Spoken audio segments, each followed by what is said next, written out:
তাহলে তো ভালোই, শাশুড়ি যা বলবে আপনি তো শুনতে পাবেন না, ভালোই তো। ডাক্তারবাবু, আমি কানে কম শুনছি। বুঝুন, আপনার কানে কি সমস্যা হচ্ছে?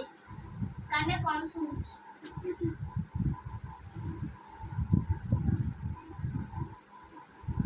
কেন আপনার কান তো ঠিকই আছে, লাগছে? না, লাগছে না।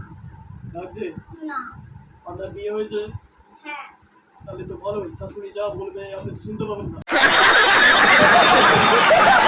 ভালোই তো। শুনুন, আপনাকে একটা কথা বলছি, আমি সব কিছুর ডাক্তার, কিন্তু কানের ডাক্তার নই। ঠিক আছে, জেনে শুনে তারপর আসবেন, যান।